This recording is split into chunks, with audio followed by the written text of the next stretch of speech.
The Imperial Service Troops were forces raised by the princely states of the British Indian Empire. These troops were available for service alongside the Indian Army when such service was requested by the British government. At the beginning of the 20th century, the total numbers were about 18,000 men. The troops were routinely inspected by British Army officers and generally had the same equipment as soldiers in the Indian Army, although their numbers were relatively small. The Imperial Service Troops were employed in China and British Somaliland in the first decade of the 20th century, and later saw action in the First World War and Second World War. Genesis. In March 1885, after a Russian force defeated the Afghan army at Panjshir, a village on the ill-defined Russian-Afghan frontier, the British were alarmed and immediately dispatched units from the Army of India to reinforce the northwest frontier defences. The Panjshir incident, however, also resulted in generous donations of money for a potential war effort from many Indian rulers,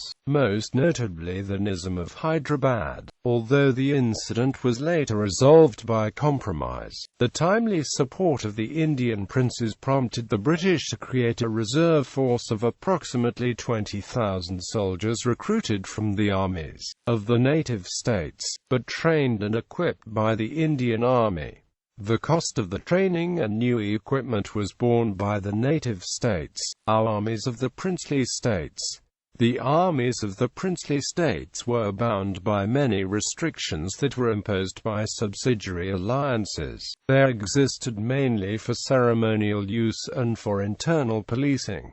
According to the Imperial Gazetteer of India Volume IV 1907, p. 85, since a chief can neither attack his neighbor nor fall out with a foreign nation, it follows that he needs no military establishment which is not required either for police purposes, a personal display, or for cooperation with the imperial government. The treaty made with Gwalior in 1844, and the instrument of transfer given to Mysore in 1881, alike based the restriction of the forces of the state upon the broad ground of protection. The former explained in detail that unnecessary armies were embarrassing to the state itself and the cause of disquietude to others. A few months later, a striking proof of this was afforded by the army of the Sikh Kingdom of Lahore. The British government has undertaken to protect the dominions of the native princes from invasion and even from rebellion within. Its army is organized for the defense not merely of British India, but of all the possessions under the suzerainty of the King Emperor. Quote, in addition, other restrictions were imposed. The treaties with most of the larger states are clear on this point. Posts in the interior must not be fortified. Factories for the production of guns and ammunition must not be constructed, nor may the subject of other states be enlisted in the local forces. They must allow the forces that defend them to obtain local supplies, to occupy cantonments or positions,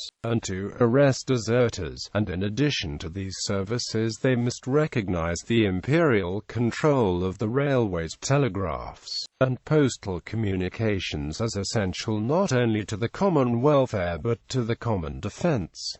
Equipment and training. With the establishment of the Imperial Service Troops scheme in 1885, the Government of India undertook to contribute equipment and weapons to those states' forces units made available when required. In return, the princely states were required to bring the contributed troops up to a level that would enable them to serve alongside regular Indian regiments. To this end, Indian Army officers were seconded to ISD units and schools of instruction were established for ISD recruits. A senior British officer was appointed as Inspector General of Imperial Service Troops with a staff of inspectors to undertake ISD training and advise the military durbars of each of the states. In addition to the units committed to imperial service, the larger princely states continued to maintain traditional units for ceremonial purposes, though much reduced in numbers. early campaigns. Kashmir was the first of the participating states to provide a contingent for active service. This took the form of 2 mountain batteries who fought in the Hunza-Nagar campaign of 1891 and the subsequent Chittal action of 1895. 9 Indian states provided Imperial service detachments for the Frontier War of 1897. Alvar, Bikaner, Jodhpur and Malakotla provided units for service in China during the Boxer Rising of 1901. The Bikaner Camel Corps subsequently served in Somaliland in 1902. While it was not British policy to employ Indian troops in the South African War of 1899 to 1902, considerable numbers of horses and quantities of equipment from Imperial service stocks were provided by the princely states. The various Imperial service units often had elaborate parade uniforms, designed and changed at the whim of individual state rulers. When mobilized for active service, the plain khaki drill service dress of the regular Indian Army was worn. Imperial service troops in the First World War. On the eve of war in 1914, 29 Indian states were providing soldiers for the Imperial service troops scheme. These totaled 22,479, of whom 7,673 were cavalry, 10,298 infantry and 2,723 transport corps. Smaller numbers served as artillery, sappers and signals personnel, while Camel Corps troopers, mainly recruited in Bikaner, numbered 637.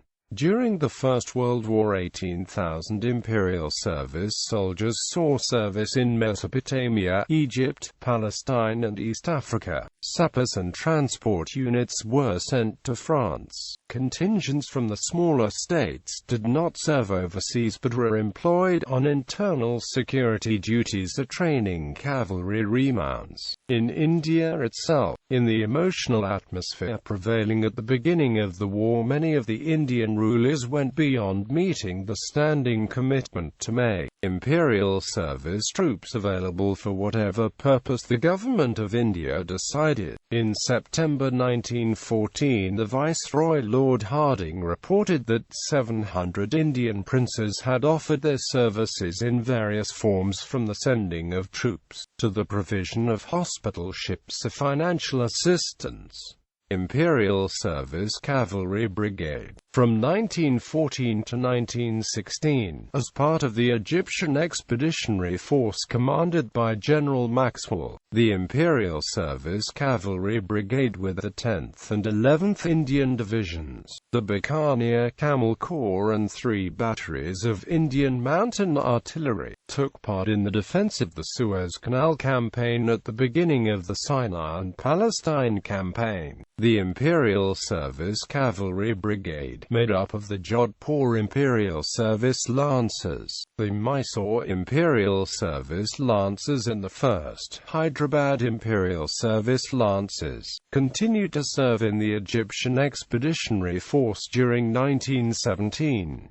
In 1918, these regiments formed the 15th Cavalry Brigade, commanded by Brigadier General Cyril Rodney Harbord, in the 5th Cavalry Division commanded by Major General H. J. McAndrew. They took part in the cavalry phase of the Battle of Megiddo and were still fighting when the war ended near Aleppo after advancing from Damascus. Between the wars in 1920, the Imperial Service Troops system was reviewed and revised. The renamed Indian States Forces were divided into field service units, organized, trained and armed to Indian Army standard, and general service units available as a reserve. On paper, the Indian States Forces comprised approximately 50,000 men drawn from 49 states. Economic and other considerations slowed progress in introducing the new scheme, which was not fully implemented until 1939.